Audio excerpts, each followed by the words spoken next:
Kripa Sindhuya Vichapatitanam Pavanabhyo Vaishnavyo Namo Namah. Shri Krishna Chaitanya Prabhu Nityananda Shri Advaita Gadadhar Shivasadi Gaura Bhaktivinoda. Hare Krishna Krishna Krishna Hare Hare Hare Rama Rama Rama Hare Hare. My dear Lord, your Lordship alone is the cause and the effect. Therefore, although you appear to be two, you are the absolute one.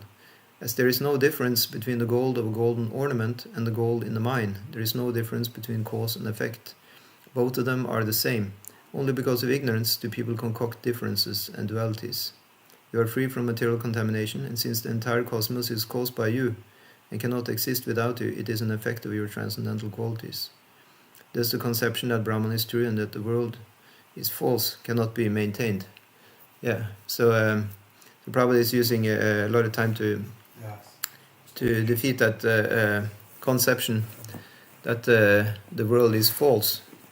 Well, sometimes we are saying, that the world is false, but it's a relative, huh? Sometimes we can also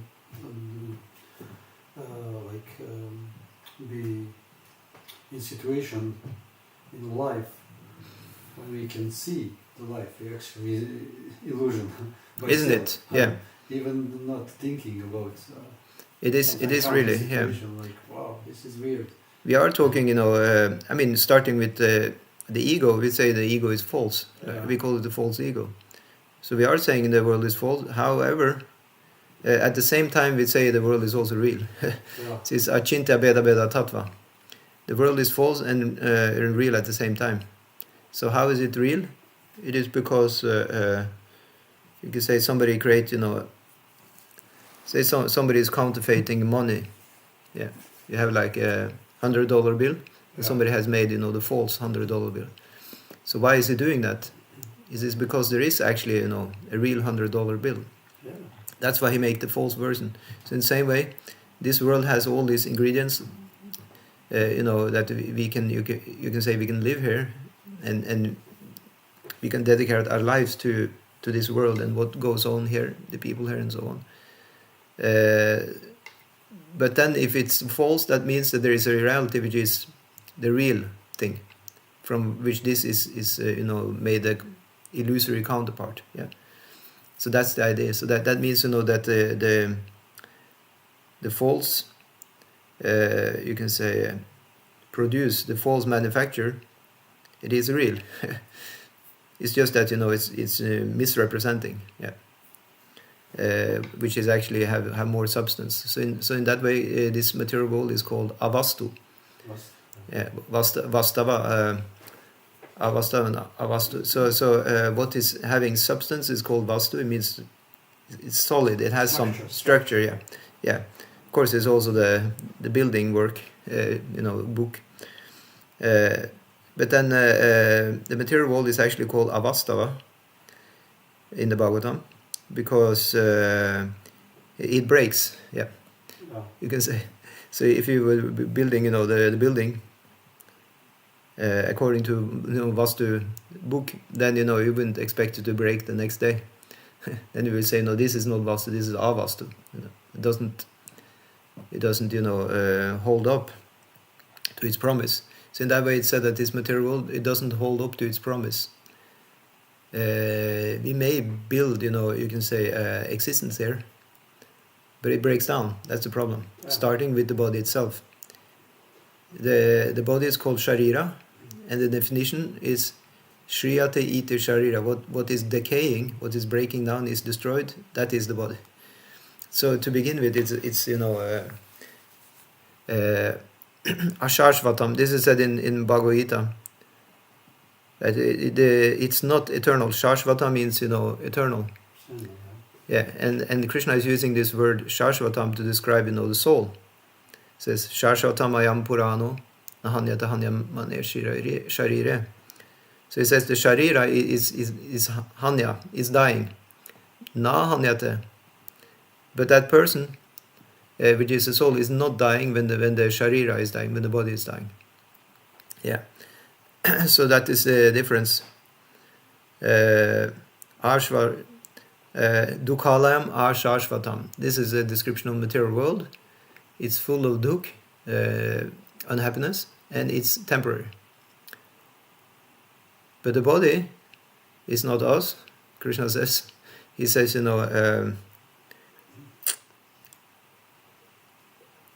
he's listing these qualities, yeah. Earth, water, fire, air, ether, mind, intelligence, and ego, as we saw here in the verse. But then he says that apara iyam itastvanyam prakritim vidime param jiva bhuta mahabo yayedam dharyate jagat. Yeah, this superior energy, that is called here the jiva bhuta. So that is what we are calling the soul. It's also called atman. But here it's called jiva bhuta, and bhuta there is signifying that the jiva is under the material elements, because you have different kind of jivas. It's not all jivas who are jiva bhuta. You have some jivas who are nitya siddha jivas, and these are the living entities who are serving the Lord in the spiritual world. They are not jiva bhuta. Jiva bhuta means the jiva which is under the material elements. Pancha Mahabhautika is 5 main gross elements: earth, water, fire, air, and ether, as Krishna explained. And then the mind, intelligence, and the ahankara, the ego, which is false because it doesn't give us the right identity, which we would be better off having the spiritual identity, obviously, because the spiritual identity is eternal. Sure.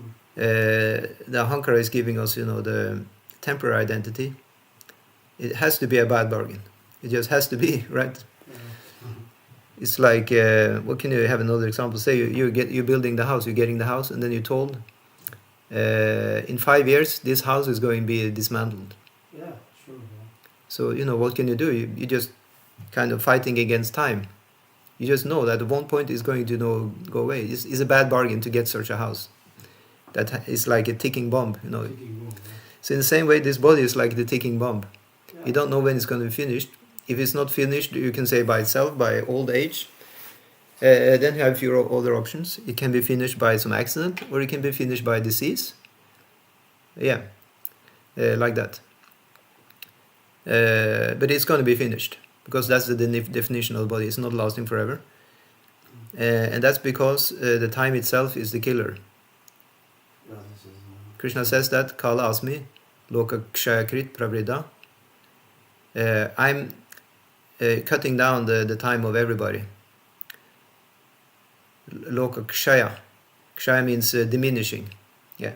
Just as said in Bhagavatam, Ayur Hairati Vai Pumsan Udyan Asta Apiyanasau. Says, as the sun is going up and the sun is going down, Ayur Harati, our ayus or lifespan is killed for every day. Every day we are getting, one step closer to death, according to this verse. Yeah. But there is still some hope. There is still, light in the tunnel, you can say, because the next part of the verse says, Tasyarit Ekshano Nita Uttama Shloka Vartaya. Those who are Uttama Shloka Vartaya, those who glorify the Lord continuously. Vartaya means it's just going on. It's said in that verse that these people are not affected by the rising and setting of the sun, which is cutting short their lifespan. How can that be? Because devotees, bhaktas or bhaktins, they are practicing a different set of life, rules. Their life is built around, sadhana, their daily practice to go closer to Krishna. Is it like you touching another higher dimension of existence? Yes, that's the point. Because it was mentioned here also, was mentioned down here, let's see, like Srimad Raghava Acharya in his Bhagavad Chandra, he describes the Vaishnava philosophy that we have, Sat and Asat, or Chit and Achit. So matter is Achit and the living force is Chit. So this Chit Shakti of the Lord, that is influencing the devotees. So now Chit, it means, eternal. or actually it means conscious. Yeah. Eternal means Sat. So it's both Sat and Chit. And then what's the next one? Satchit and Ananda. Yeah. So it's a good deal.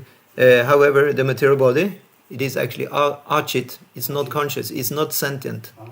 So all this talk about making, the artificial intelligence robots as sentient beings, it can never work because it's matter. Yeah. So this Chit potency is actually the consciousness. So that's why, as you said, when devotees are practicing, they get in touch with that. And in that way they become, filled up with that. And they're experiencing that. In that way they're not suffering, the onslaughts of the Achit potency, which is the Maya Shakti, is another name of that. The Achit potency is working on our body. That's clear. Achit is dull material energy, and it has a shelf life. Just like you buy the milk, it will not last forever. It has a date written on it. In the same way we also have a date written, you can say, on our forehead. Yeah. And that's why it's also give, dukh. It gives, unhappiness. Just like, when the milk has gone out of date, sometimes it's lasting longer. They say, you should keep it a little longer. Still, it will be good. So even if you're extremely old or, extremely, you can say miserable because of the material effect of time, and still we can keep on a little bit longer. We still have some happiness because the soul in itself is actually always happy. Yeah. The description of the Atman, the soul is always actually happy, but the problem is because of absorption in the material world, the soul becomes unhappy. And that's actually incredible, because you can say theoretically it should be impossible, right? Yeah. If the soul is us and we're always how can we be unhappy? Yeah, it's true. That's because of the Maya Shakti. This Maya Shakti is so strong. Its energy is also called avidya. Actually, Maya Shakti is divided into two. It's avarana and vikshepa. So avarana is the covering potency of Maya. It's also called avidya. It's ignorance. By this ignorance, we are, getting absorbed in the material life, and we think we are that body, we think we are the mind, we think we are the ego, and we completely relate with this, you can say, temporary miserable world. And then we have vikshepa, which is the potency of Maya, which is engaging us in the material world more and more, kind of dragging us down even into material implications. Yeah, it's kind of binding force. Yeah. So one force is covering us over, another force is binding us and pulling us more and more into, those things. And these things in the material world are just, effects, you can say.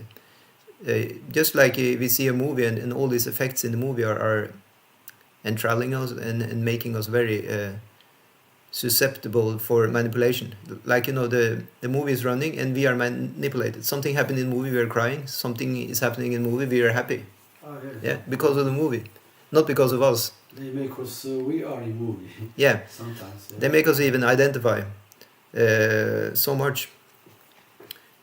However, if we choose not to engage in the movie, say you're in the movie and you're together with somebody, and say you instead of being absorbed in the movie, you can talk with your friend. Yeah. And then you forget about the movie altogether. An example friend is inside. Yes, that's the point. That's the point that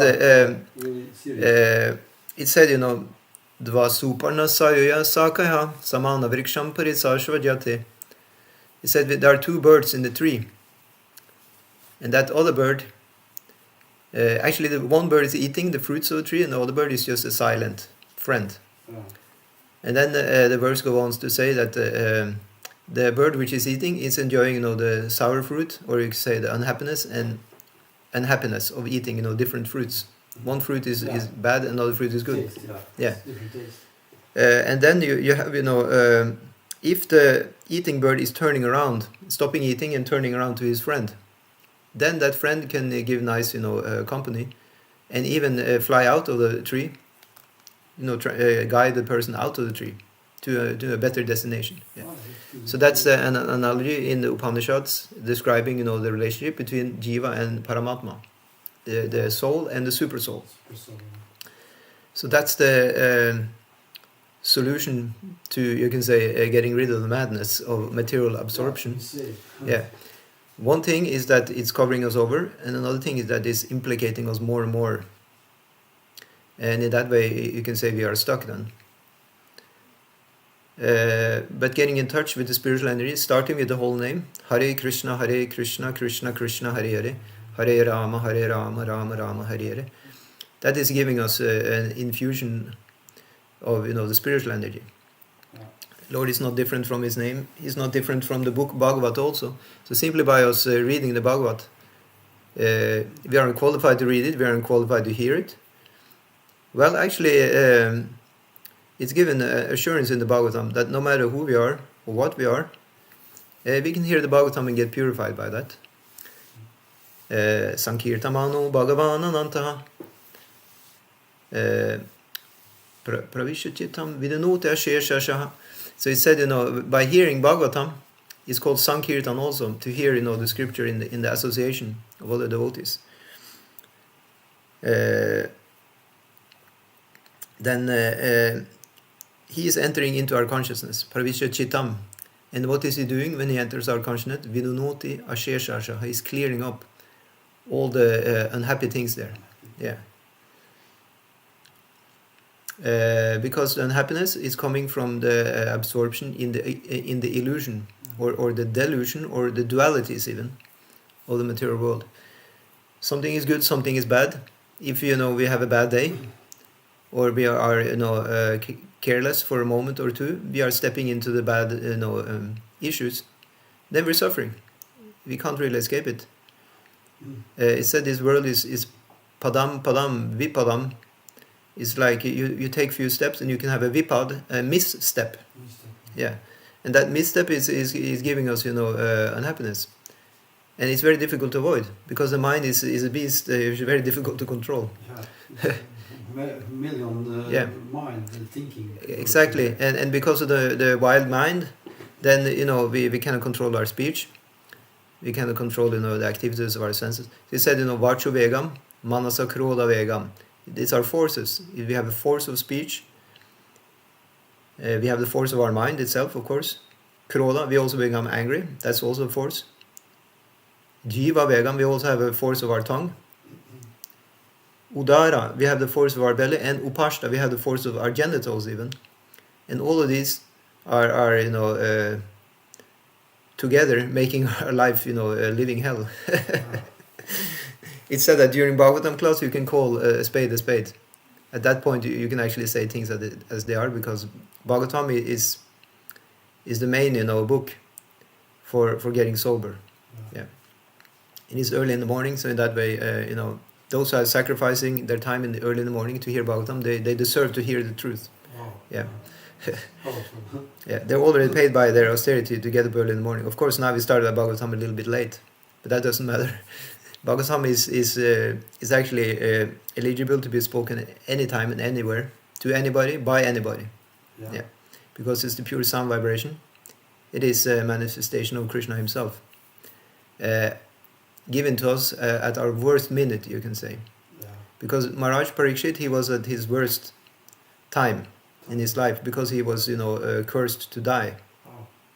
So he is asking, Maharaj Parikshit is asking, Shukadeva Goswami, what should I do? I'm cursed to die in 7 days.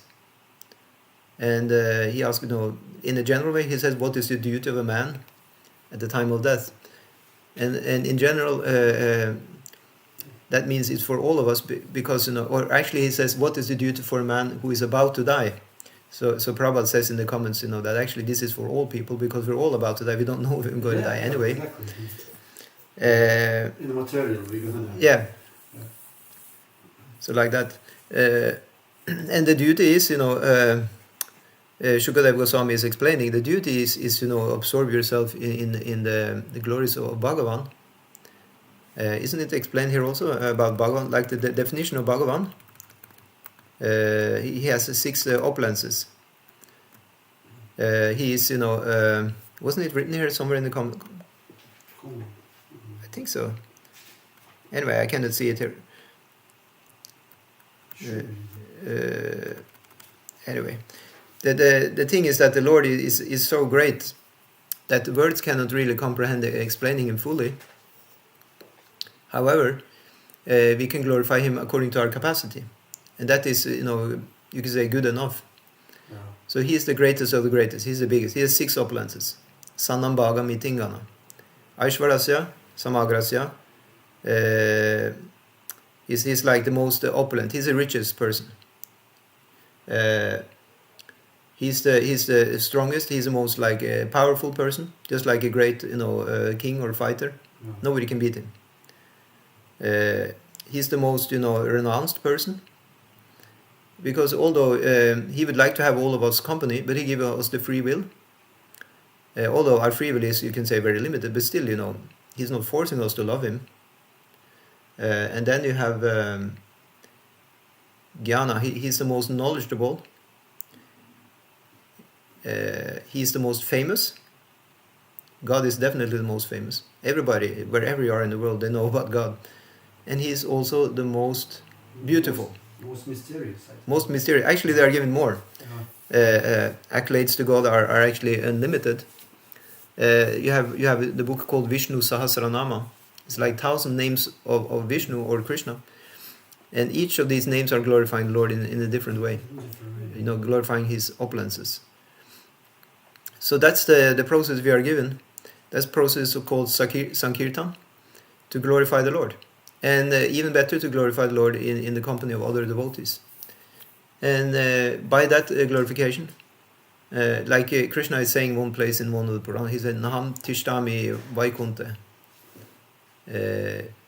Yoganam Hridayashu Va. I'm not situated in Vaikuntha, Krishna says. I'm also not in the heart of the yogis. Tatra Tishtami Narada. Yatra Gayanti Mat Bhakta. Where am I situated? He says, I'm situated there where my devotees are glorifying me. Yeah. Gayanti actually means to sing, where they're singing my glories. So that is also a reference to actually just sing Hare Krishna. Yeah. Even though we are unable to speak, even His glories or even study the books, we can simply sing Hare Krishna. And He will be there. That's His promise. Yeah. It's like frequency, constant frequency of happiness. Yeah, it's a frequency actually. Yeah. It's just receive this. Yeah, it's just if you have spiritual antenna, you can tune in to His frequency. Yeah, just like you. 24 program hours. Yeah, it can be 24. Who is saying it's not possible? It's probably just then our mind who may make some, you can say misunderstanding even, because Lord Himself says it's definitely possible to be, fully engaged in glorifying, 24/7. He says Satatam Kirtayantumam. Yatantas Chadridavrata. He says Satatam means always. He said, my great devotees are always glorifying me. Yatantas Chadridavrataha. And they're always endeavoring very nicely to do that. Yeah. They have, Dridavrata. They are determined people. So in the same way, if we are determined, we will be able to get up early in the morning and chant Hare Krishna, study, the Bhakti Shastris, which are, the Srimad Bhagavatam, Bhagavad Gita, and learn, more and more. For every day we learn something, and we carry that in our consciousness. In that way, we can do karma yoga. Whatever work we are doing is service to the Lord. It's only a matter of our thinking power, our mood of behavior, that qualifies whether it's service to the Lord or not. Is up to us, really. Sometimes we hear, the argument that, I'm not living in the temple, so then, I cannot do full service. Yeah. This is a misnomer. It's not like that at all. The best example, which I think we spoke about yesterday or the day before, is Bhaktivinoda Thakur. Bhaktivinoda Thakur was a householder. He had 12 children. He was working 6 hours every day for the government. But, he got home. He was chanting, and reading, studying scriptures at least 8 hours every day. Wow. That's a great sadhana, 8 hours. studying scriptures, writing scriptures, chanting, and then at the same time he took care of his family, he took care of his body. His sleeping was less. He only apparently slept 4 or 5 hours a day. But I guess you will get away with that if you're so spiritually absorbed. You probably need less sleep. Because sleep is, a feature and mode of ignorance. The less one is ignorant, I guess the less sleep one needs. Because one is balanced, one doesn't need too much or too little. One doesn't,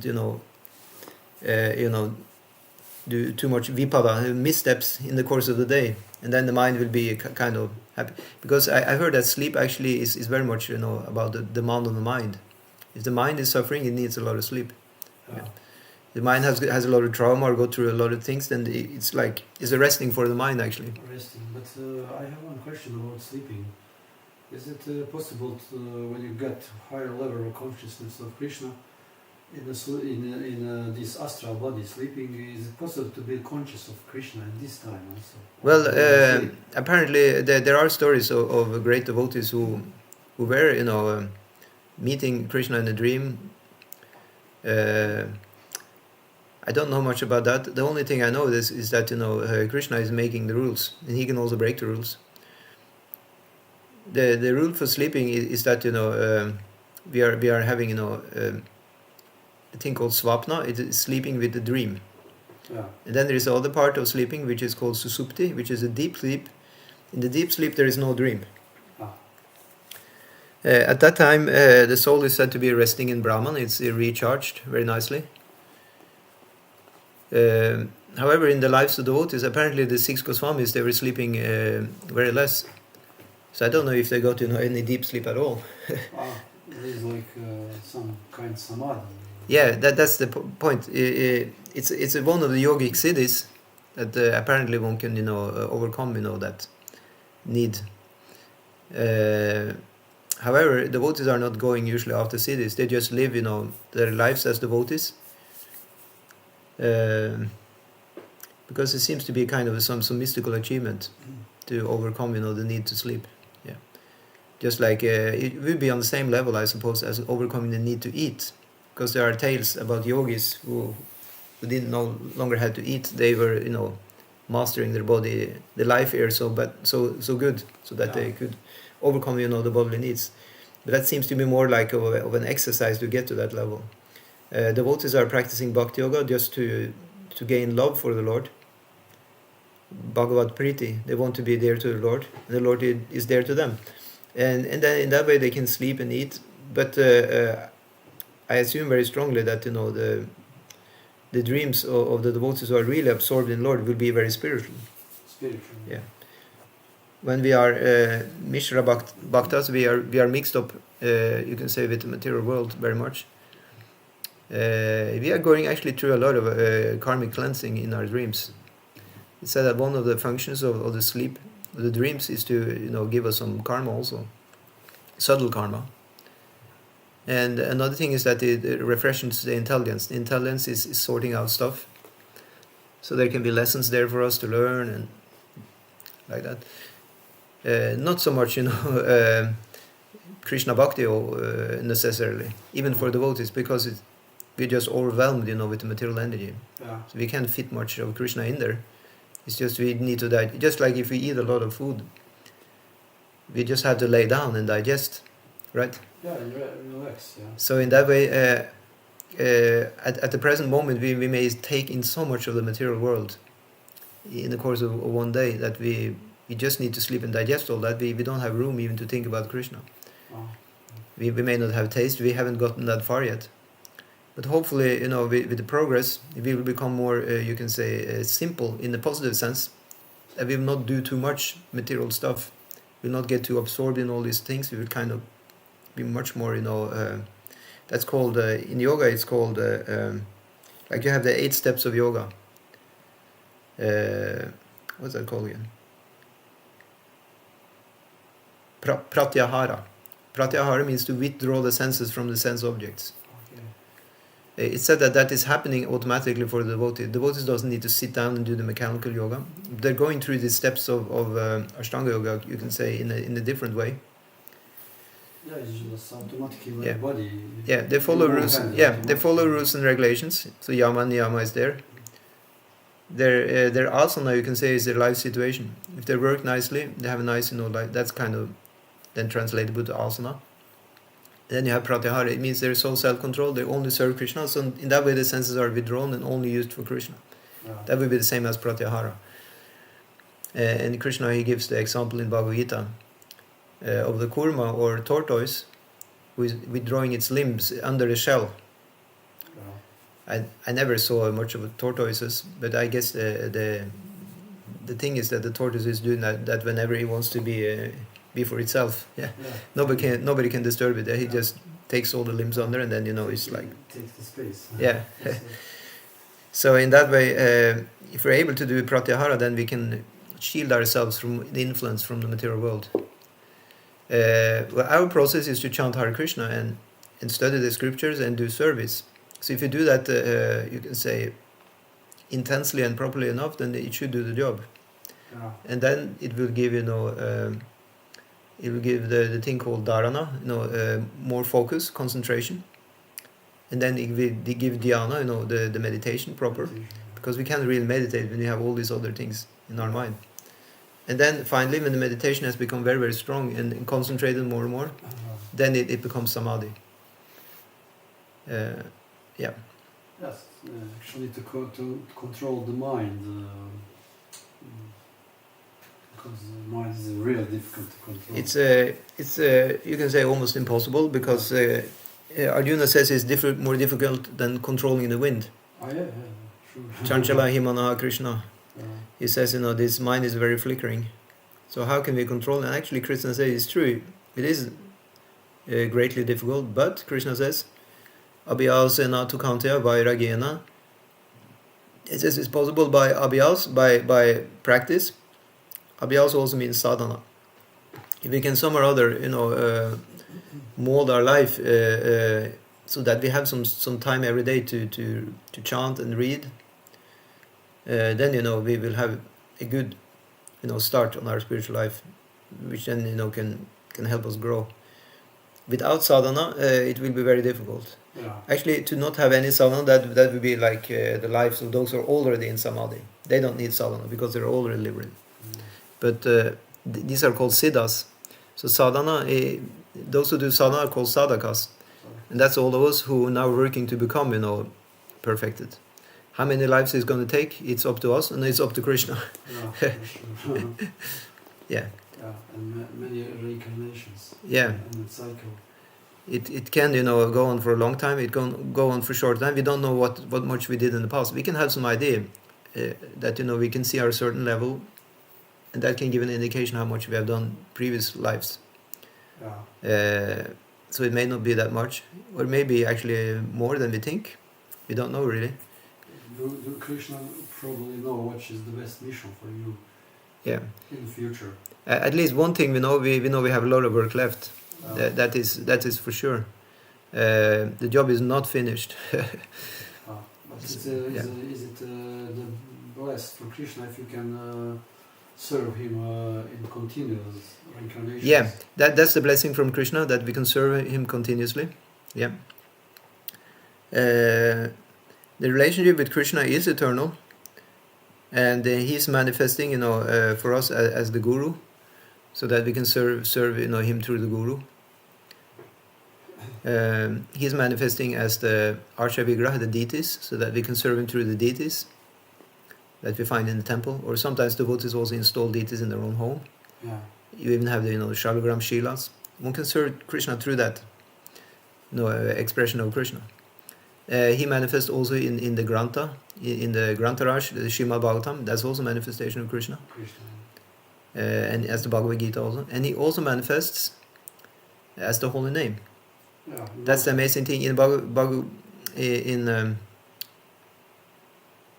Bhagavatam, it is especially given as the last method to practice by Parikshit Maharaj. Simply to chant the whole name and be absorbed in the whole name. Yeah. And then he's dying shortly after. That Shukadeva Goswami is delivering in the last, you can say, pep talk about chanting. And then the you can say the dragon is coming, is a snake with wings who bites him or emits fire, and he's just burning up. But he was chanting. He was, meditating on the whole name. In that way, he got, perfection. Because the whole name alone is also Krishna, and it can give us everything we need. We just need to do it enough, and have the Shraddha, faith in the whole name. So very much is dependent on the development of Shraddha in our practice. Shraddha Shabda Vishvashakha Sudrida Nishtaya. The real strong faith is characterized by an unbreakable determination. That somewhere or other, by Krishna Bhakti, everything will be done properly. It's called Ekagra Bhakti, that one is just focused on doing Bhakti alone. Free from karma and jnana, you can say hankerings. That's usually, very much of our obstacles is because we have some hankering for karmic results or jnanic results. Jnanic results will be that we like to be liberated from the world. We like to be escaping all the trouble. But that's also, an attachment. The Shuddha Bhaktas, they only want to serve Krishna and have, the darshan of Krishna, to be with Krishna, and that's the only thing. They don't care whether they're in the material world or not. That's true. Yeah. Svarga apavarga narakeshu apitulyartha darshana. These enlightened souls, they can be in heaven, they can be in the hell, they can be in the earth realm, but they see that at the same place because they always just want to do service to Lord. That's the highest level of service. So then, if we have developed, our consciousness to be conscious of Krishna, and then you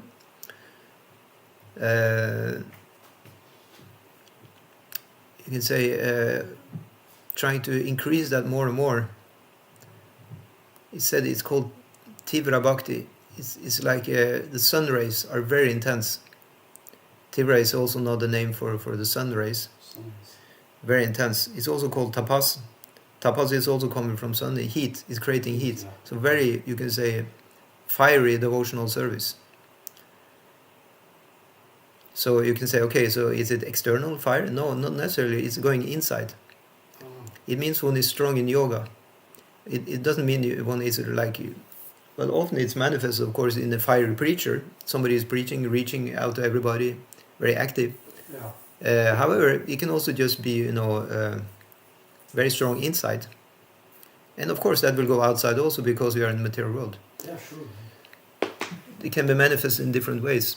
But the thing is, the intensity of that consciousness will save that person, will save us from, all the, what do you call this? When you're when something else is taking your attention, what is that called? Focus. Yeah. You're focused. So other things are stealing our focus. Stealing. Distraction. Yeah. Distraction. So that's also another name for this vikshepa, energy of Maya. This vikshepa Shakti is a distraction Shakti. So one thing is we covered over, and then we try to do devotional, and then this Maya is distracting us. Say, look here, look there. So of course now the internet is like Maya's field for distraction very much. Information also. Yeah, that we need to have all this information. Sometimes we want information just for karma, to build up our own, you can say, bank account, material bank account. Another thing is we want knowledge also to get liberated. We think if I get this knowledge, I will be happy and free from the material influence. Actually, both of them are not recommended. We may do them definitely, and we may do them for Krishna, and that would be karma yoga and jnana yoga respectively. And we probably will do that a lot because we have these attachments. However, what is highly recommended is to just go for bhakti alone. And that would be of the sort of Bali Maharaj, that he did, Atma Nivedana. He just simply surrendered his whole being. So then, of course, the question, how do we do that? Well, then the process is then to practice ourselves under the guidance of the spiritual master. Especially in the tight relationship with spiritual master, the surrender can be very much, practiced. Because spiritual master will say something, and one may not agree, but if one has taken the oath, one has taken the relationship, instituted that relationship with spiritual master, it's just like a marriage. Yeah. One has to be connected now. Yeah, connect. Yeah. In that way, one is surrendering. Yeah. In relationships, sometimes one has to surrender. One may have to bite in, what do you call it? In Norwegian, you call it bit i det sure eplet. Oh, yeah. I don't know a similar English expression, but you get the idea. Sure. One simply has to do something one may not like to do, but one has to do it for the sake of a good relationship. So in that relationship with Guru, also the disciple has to do. Yeah. Otherwise, the disciple may have havoc in his life, because he's not following Guru, he may get bad reactions. So he simply has to do it. And when he do, then that is called surrender. Yeah, surrender. Yeah. So in that way, one can practice surrender very nicely if one has, established a relationship with the Guru. Wow. Yeah. So thank you so much. Any comments or questions? Not so many, but very good, interesting speech. Thank you. I'm Yeah. happy to hear. Thank you. Yeah.